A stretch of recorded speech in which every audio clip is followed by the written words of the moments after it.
नमस्कार, मैं आपके साथ उमापाल और आप देख रहे हैं चंबल प्रभा। आए दिन हो रही वारदातों को लेकर व्यापारियों में रोष व्याप्त। चोरी की घटना के बाद व्यापारियों के बीच पहुंचे बाड़ी विधायक, दिया हर संभव मदद का भरोसा। बाड़ी में पिछले करीब 15 दिनों से रोजाना नई वारदात होने से व्यापारी वर्ग में रोष व्याप्त है और व्यापारी अपने आप को असुरक्षित महसूस करने लगे हैं। लेकिन प्रशासन द्वारा कोई ठोस कार्यवाही न करने से बदमाशों के हौसले बुलंद है और बदमाश घटनाओं को अंजाम देकर भाग जाते हैं। और आज भी सराफा बाजार में अज्ञात चोरों के द्वारा दो सुनारों की दुकानों को निशाना बना डाला, जिसमें व्यापारी वर्ग में आक्रोश देखने को मिला है और व्यापारी वर्ग ने बाजार बंद करके विरोध जाहिर किया और घटनास्थल पर पहुंचे पुलिस प्रशासन की गाड़ी तक को भी रोक डाला। साथ ही दोपहर में व्यापारी वर्ग के लोगों के द्वारा एक मीटिंग भी रखी गई, जिसमें बाड़ी विधायक जसवंत गुर्जर भी व्यापारियों के बीच पहुंचे और व्यापारियों को हर संभव मदद एवं सुरक्षा का भरोसा दिलाया। विधायक ने मौके पर ही आईजी राहुल प्रकाश से वार्ता कर जल्द ही वारदातों के खुलासे करने एवं दोषियों को शीघ्र गिरफ्तार करने सहित रात्रिकालीन गश्त बढ़ाई जाने सहित रोजाना होने वाली अप्रिय घटनाओं को रोकने के लिए पुख्ता इंतजाम करने के लिए मांग की। इस दौरान बड़ी संख्या में व्यापारी वर्ग के लोग भी मौजूद रहे। सरमथरा से विष्णु सोनी की रिपोर्ट। आए हैं तो आईजी और एसपी साहब सारे लोगों की भरतपुर में ड्यूटी है। वैसे मेरी सुबह मोबाइल से बात हो गई थी राहुल प्रकाश जी से, उन्होंने आश्वस्त किया है कि गश्त बढ़ाएंगे और बाज़ार में इस तरह की घटना नहीं घटे, इसके लिए पक्का पुख्ता इंतजाम हम करेंगे। और मैंने भी बाज़ार को आश्वस्त किया है कि 8-9 तारीख के बाद में मेरा यहाँ लगभग आना शुरू हो जाएगा और कोई न कोई ऑफिस हमने लिए धनराम जी के यहाँ और कोई न कोई रहेगा और मेरे आदमी भी गश्त जैसा ही काम इस बाजार में करेंगे ताकि ये सुनिश्चित हो कि बाजार का कोई व्यक्ति चोरी नहीं रहे, कोई घटना ही नहीं रहे, कोई लूट नहीं हो, कोई दुकान लूटी नहीं जाए, कोई लोगों की पिटाई नहीं हो। इस सब की व्यवस्था हम भी करेंगे और प्रशासन से करवाएंगे, ऐसा मैंने व्यापारियों को आश्वस्त किया है। प्रशासन को मालूम है फिर भी बता नहीं रहे, क्यों नहीं बता पा रहे हैं? गई आज हमारी बात हुई है, आज प्रभावी कार्रवाई की है। सीआई फोर्स लेके गए हैं और उन्होंने ब्राह्मपुर का कोई लड़का बताया है भूपेंद्र नाम का, उसे पकड़ने गए हैं। वो भागे सरसों में चला गया, यहाँ तक की खबर है। और 2-3 दिन के अंदर ये मुझे पकड़े जाएंगे। ये मैं जिम्मेदारी के साथ कह रहा हूँ कि प्रशासन को कहीं से भी लाएगा, खोज के इनको पकड़ के लाएगा ताकि लोगों में ये मैसेज चला जाए कि यहाँ इस तरह की घटना नहीं घटेंगी और बदमाशों में भी इस तरह की घबराहट पैदा हो कि भविष्य में इसकी पुनरावृत्ति नहीं हो। ठीक है सर, थैंक यू।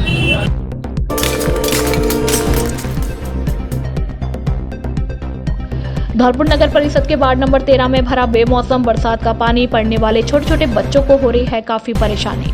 कल दिनांक 4 फरवरी रविवार को हुई बेमौसम बरसात के कारण नगर परिषद के वार्ड नंबर 13 में काफी पानी भर गया है, जहां अभी तक ना तो कोई नालियां बनी है और ना ही कोई सीसी खरंजा हुआ है। Dara Singh Nagar sector ward number 13 जो कि नगर परिषद के हिस्से में आता है, इस कॉलोनी में रविवार को ही बरसात के पानी से सारा रास्ता खराब हो रहा है और कीचड़ और गड्ढे हो रहे हैं। वहीं एक निजी विद्यालय चलता है, संस्कार पब्लिक स्कूल। निजी विद्यालय के पढ़ने वाले छोटे बच्चे बरसात के गंदे पानी और गड्ढों में होकर स्कूल जाते हैं। बरसात ऋतु में छोटे बच्चे गड्ढे और गंदे पानी में होकर निकलने में कभी चोटिल भी हो जाते हैं और उनके कपड़े तक बिगड़ जाते हैं। छोटे बच्चे भरे हुए पानी में गिर जाते हैं, लेकिन इस ओर नगर परिषद के वार्ड नंबर 13 के पार्षद तेयाड़ सिंह ने कोई ध्यान नहीं दिया। स्थानीय लोगों का कहना है कि सारे रास्तों में कीचड़ और गड्ढे हो रहे हैं। इससे संस्कार पब्लिक स्कूल में पढ़ने वाले छोटे बच्चों और आमजन को काफी परेशानियों का सामना करना पड़ता है। वार्ड नंबर 13 में नगर परिषद के पार्षद त्रिताल सिंह कोई ध्यान नहीं दे रहे। पूरा रास्ता कच्चा टूटा फूटा पड़ा है। स्थानीय लोगों ने कई बार नगर परिषद प्रशासन से और अन्य लोगों से भी शिकायत कर दी है, पर इसका कोई असर नहीं हुआ। इस मौके पर संस्कार पब्लिक स्कूल के प्रधानाचार्य जितेंद्र शर्मा और जितेंद्र पाठक, महेंद्र सिंह, केदार सिंह, पुरुषोत्तम शर्मा, देवेंद्र शर्मा और स्कूल में पढ़ने वाले विद्यार्थी मौजूद रहे। धौलपुर से सुखदेव कांकोलिया की रिपोर्ट। जी साहब, कॉलोनी की एक आम समस्या हो गई है। आए दिन थोड़ी सी भी बारिश होती है तो ये स्थिति हो जाती है। आप बच्चों को देख रहे हो, यहाँ स्कूल भी है और हम लोग सुबह ऑफिस भी जाते हैं। अब इस कीचड़ में होकर बड़ी समस्या रहती है रोज़ आने जाने की। और हमारे जो वार्ड मेंबर जो चुने गए हैं उनको कई बार निवेदन किया है कि लेकिन किसी ने कोई सुनवाई नहीं की। प्रशासन को भी कई बार किया, कोई सुनवाई नहीं की और ये समस्या ज्यों की त्यों बनी हुई है। बसेड़ी थाना क्षेत्र में पार्वती नदी में एक बुजुर्ग का शव मिला। पुलिस ने मृतक के शव को नदी से निकालकर उसकी तलाशी ली तो पैंट की जेब में बुजुर्ग का आधार कार्ड मिल गया। इसके बाद उसके परिजनों को सूचना दी गई। अस्पताल पहुंचे परिजनों ने बताया कि बुजुर्ग करीब 20 दिन से लापता था। बसेड़ी थाना प्रभारी गिरिराज प्रसाद ने बताया कि ग्रामीणों ने सूचना दी कि सीतापुर मठ के पास एक बुजुर्ग की लाश पानी में तैर रही है। सूचना पर मौके पर पहुंची पुलिस ने मृतक के शव को नदी से निकालकर उसकी तलाशी ली तो पैंट की जेब में बुजुर्ग का आधार कार्ड मिल गया। बुजुर्ग की जेब में मिले आधार कार्ड से उसकी पहचान दुर्गा पुत्र कृष्ण कोली निवासी नारोली जिला भरतपुर के रूप में हुई, जिसके बाद परिजनों को सूचना देकर मौके पर बुलाया गया। थाना प्रभारी ने बताया कि प्राथमिक पूछताछ में सामने आया है कि बुजुर्ग मानसिक रूप से विमंदित था जो करीब 20 दिन से लापता था। बुजुर्ग की मौत के कारणों की जांच के लिए उसके शव को बसेड़ी अस्पताल की मोर्चरी में रखवाया गया है। थाना प्रभारी ने बताया कि परिजनों द्वारा रिपोर्ट दिए जाने के बाद शव का पोस्टमार्टम कराया जाएगा। फिलहाल पुलिस बुजुर्ग के मौत के कारणों की जाँच में जुटी है। बसेड़ी से पुनीत परमार की रिपोर्ट।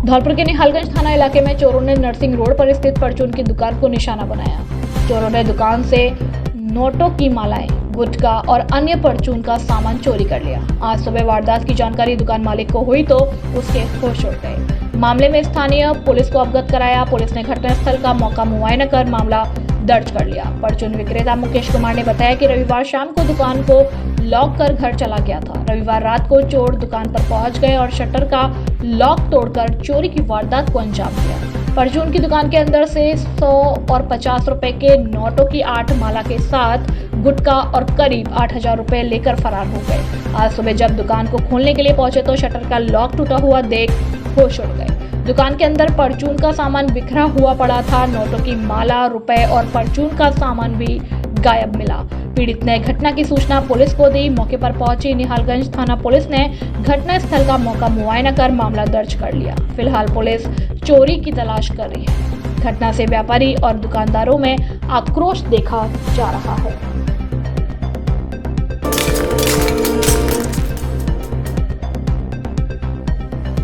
भारतीय वायुसेना में अग्निवीर वायु भर्ती 2025 के लिए पंजीकरण 17 जनवरी से आरंभ।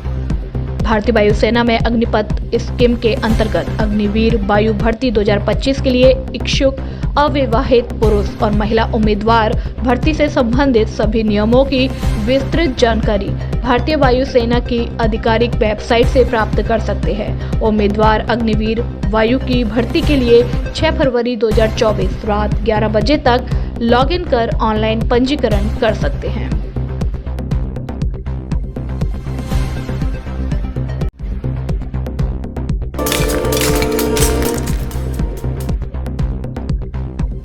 शेरगढ़ किले वाले प्राचीन मुख्य हनुमान जी मंदिर पर महीने के पहले मंगलवार को होने वाली महाआरती व सुंदरकांड इस बार मंदिर निर्माण की वजह से नहीं हो रही है एवं किले वाले प्राचीन मुख्य हनुमान मंदिर पर इस बार नया मंदिर बन रहा है। मुख्य हनुमान मंदिर पर मरम्मत का कार्य जारी है और मौसम भी खराब होने के कारण इस बार मंगलवार को सुंदरकांड का पाठ और महाआरती नहीं होगी। यह जानकारी मंदिर के महंत दीपक अवस्थी ने दी। धौलपुर से सुखदेव कांकोलिया की रिपोर्ट।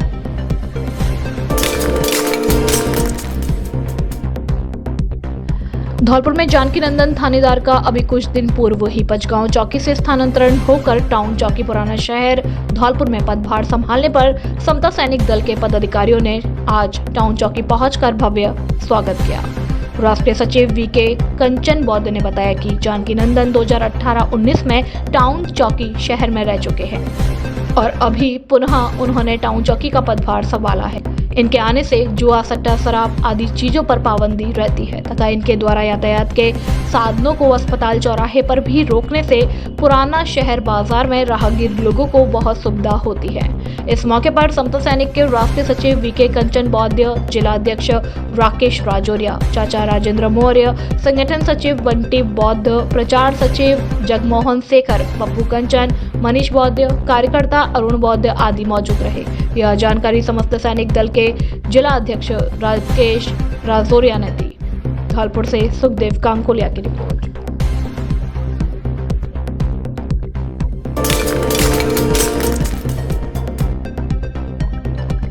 पीएम श्री केंद्रीय विद्यालय धौलपुर में मीडिया साक्षरता कार्यशाला का हुआ आयोजन।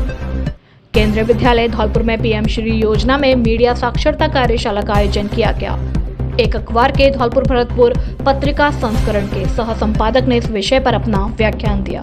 सर्वप्रथम प्राचार्य ने सह संपादक रोहित शर्मा का स्वागत करते हुए कहा कि लोकतंत्र के 4 स्तंभों में विधायिका, कार्यपालिका, न्यायपालिका और मीडिया का नाम आता है। चौथा स्तंभ पत्रकारिता, जिसे मीडिया भी कहा जाता है, उसको लोकतंत्र के चौथे स्तंभ के रूप में दर्जा मिला है।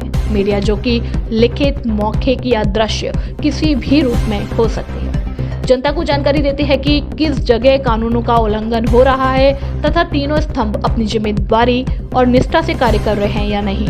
इस जानकारी के पश्चात निर्णय लेने की पूरी शक्ति जनता के विवेक पर निर्भर करती है। मीडिया जो कि जनता तथा शासन दोनों के बीच एक माध्यम का काम करता है। मीडिया साक्षरता के बिना लोग समाचारों को समझने में असमर्थ होते हैं और इससे उन्हें गलत समाचार या भ्रामक जानकारी से गुजरना पड़ता है। इसलिए मीडिया साक्षरता आवश्यक है ताकि हम समाचार को सही ढंग से समझ सकें। मीडिया साक्षरता के बिना लोग समाचारों को समझने में असमर्थ होते हैं, क्योंकि अधिकांश समाचार मीडिया के माध्यम से हमें पहुंचाए जाते हैं। मीडिया विभिन्न प्लेटफॉर्म्स जैसे टीवी, अखबार, रेडियो और इंटरनेट से हमें समाचार और जानकारी मिलती है। कार्यक्रम में मंच का संचालन दीपक कुशवाहा ने किया।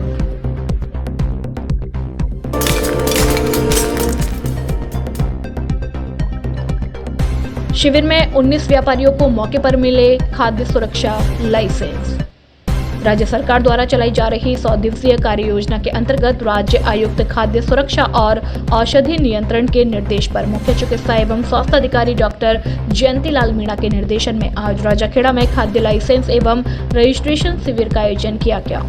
शिविर के दौरान लाइसेंस पंजीकरण के साथ साथ मोबाइल फूड टेस्टिंग लैब वाहन द्वारा आमजन को सुरक्षित खाद्य पदार्थों के संदर्भ में जागरूक किया गया। खाद्य सुरक्षा अधिकारी पद्म सिंह परमार ने बताया कि व्यापार मंडल तथा किराना खांडसारी व्यापार समिति के सहयोग से लगाए गए शिविर में 19 खाद्य व्यापारियों के फूड लाइसेंस और रजिस्ट्रेशन मौके पर ही बनाए गए। शिविर में आए हुए व्यापारियों को खाद्य सुरक्षा एवं मानक अधिनियम 2006 नियम एवं विनियम 2011 में निहित प्रावधानों और उपबंधों की जानकारी दी गई। इस शिविर में आए सभी व्यापारियों को मिलेट्स, मोचे अनाजों के उपयोग से होने वाले फायदे के बारे में जानकारी दी गई। साथ ही व्यापारियों को अंगदान संकल्प के लिए भी जागरूक कर शपथ दिलाई गई।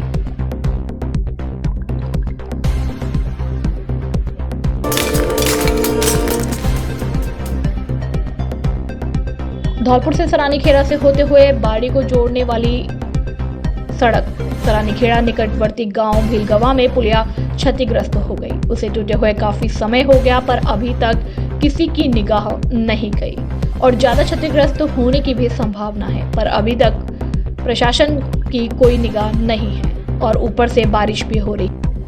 अगर ज्यादा पुलिया टूटी है तो आवागमन भी रुक सकता है और इस पर काफी ज्यादा लोगों को आना जाना लगा रहता है।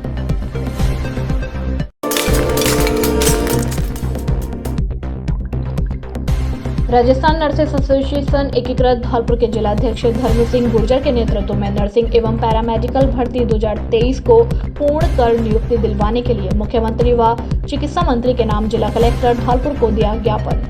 जिलाध्यक्ष धर्म सिंह गुर्जर ने बताया कि नर्सिंग ऑफिसर एवं एएनएम व पैरामेडिकल की समस्त भर्तियों की अंतिम वरीयता सूची जारी करते हुए नियुक्ति देने की भी मांग को लेकर संघर्ष समिति 2023 के अभ्यर्थी 12 जनवरी 2024 से लगातार शिफू कार्यालय के बाहर शांतिपूर्वक धरना अनशन कर रहे हैं। जिसमें नर्सिंग ऑफिसर 8,750 पद, महिला स्वास्थ्य कार्यकर्ता 4,847, सहायक रेडियोग्राफर 1,178, लैब टेक्नीशियन 1,190, नेत्र सहायक 117, डेंटल टेक्नीशियन 151 पद पर प्रोविजनल सूची जारी हो चुकी है, लेकिन आज दिनांक तक अंतिम वरीयता सूची जारी नहीं हुई तथा राजस्थान सरकार से मांग की है कि राजस्थान की चिकित्सा व्यवस्था को सुचारू रूप से चलाने हेतु नर्सेस व महिला राजस्थान स्वास्थ्य कार्यकर्ता और पैरामेडिकल भर्तियों की अंतिम चयन सूची जारी कर लोकसभा चुनाव से पूर्व नियुक्ति प्रदान करे तथा राजस्थान नर्सेस एसोसिएशन एकीकृत के जिलाध्यक्ष धर्म सिंह गुर्जर की अध्यक्षता में संगठन के पदाधिकारी व अभ्यर्थियों के द्वारा नर्सिंग एवं पैरामेडिकल भर्ती 2023 को पूर्ण कर नियुक्ति दिलवाने के लिए मुख्यमंत्री व चिकित्सा मंत्री के नाम जिला कलेक्टर धौलपुर को ज्ञापन सौंपा। ज्ञापन ज्ञापित करते समय अकबर फारूकी, जिला उपाध्यक्ष RNAU व राम सेवक, शिवम शर्मा, योगेश कुमार, कुंतल, कुसुमा, मधु, पुष्पा, लक्ष्मी, गुड़िया, रेखा, मीना, मिथिलेश, संध्या, ममता आदि लोग मौजूद रहे।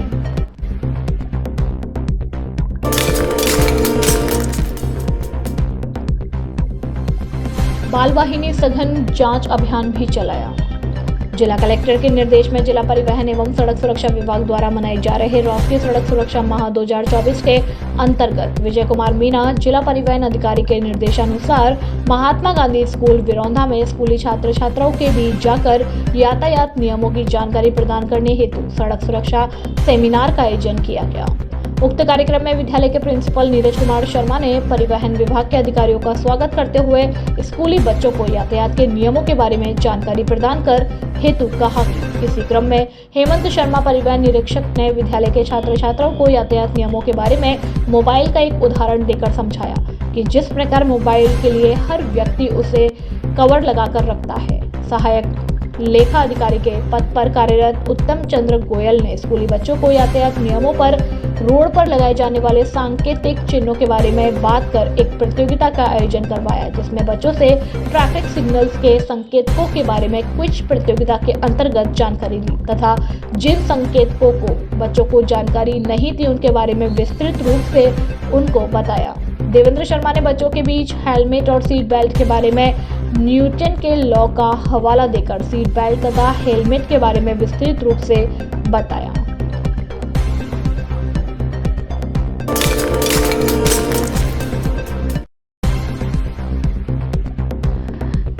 धौलपुर जिले की आशा सहयोगिनी महिलाओं ने लामबंद होकर कलेक्ट्रेट कार्यालय का घेराव कर 11 सूत्रीय मांगों को लेकर जिला कलेक्टर श्रीनिधि वीटी को मुख्यमंत्री के नाम ज्ञापन दिया। ज्ञापन के माध्यम से 11 सूत्रीय मांगों को लागू करने की मांग की है। मांग नहीं मानने पर सरकार को आंदोलन की चेतावनी दी थी। आशा सहयोगिनियों ने बताया कि राज्य सरकार उनके हितों के साथ कुठारघात कर रही है। उनके 11 सूत्रीय मांगों को लेकर सरकार आंख कान बंद किए हुए बैठी है।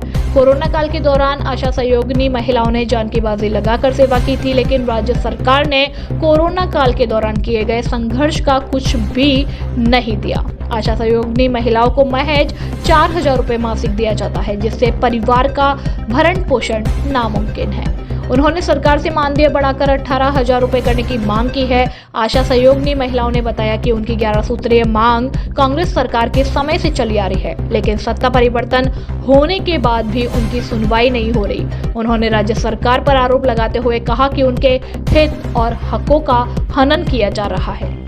आशा सहयोगिनी महिलाओं ने लामबंद होकर कलेक्ट्रेट कार्यालय का घेराव कर प्रदर्शन किया। डीएम को सीएम के नाम ज्ञापन देकर 11 सूत्रीय मांगों को लागू करने की मांग की। उन्होंने ज्ञापन के माध्यम से चेतावनी देते हुए कहा कि अगर सरकार ने 11 सूत्रीय मांगों को लागू नहीं किया तो आशा सहयोगिनी महिलाएं जिला कलेक्ट्रेट कार्यालय का घेराव कर आंदोलन के लिए मजबूर हो जाएंगी।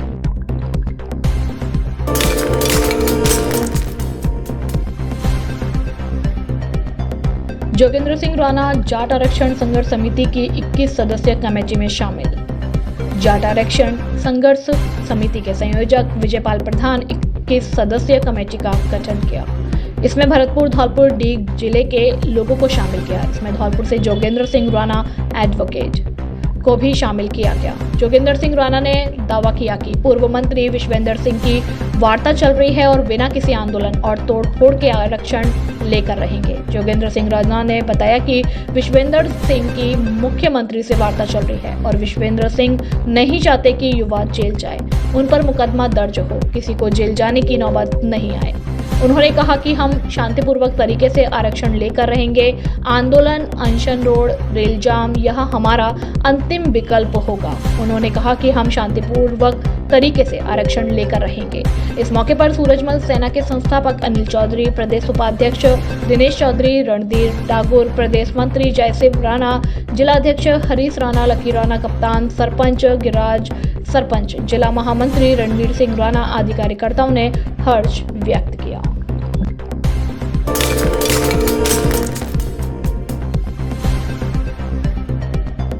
विधि महाविद्यालय में धीरेन्द्र कुशवाहा व सारंश अग्रवाल को किया सम्मानित। राजकीय विधि महाविद्यालय धौलपुर में राजस्थान मिशन 2030 की भाषण प्रतियोगिता व निबंध प्रतियोगिता का आयोजन किया गया, जिसमें LLB तृतीय वर्ष के छात्र धीरेन्द्र कुशवाहा निबंध प्रतियोगिता में महाविद्यालय स्तर पर प्रथम आए थे व LLB द्वितीय वर्ष के सारंश अग्रवाल भाषण प्रतियोगिता में महाविद्यालय स्तर पर प्रथम आए, जिन्हें पूर्व में राज्य सरकार द्वारा 2000 रुपए का चेक देकर सम्मानित किया।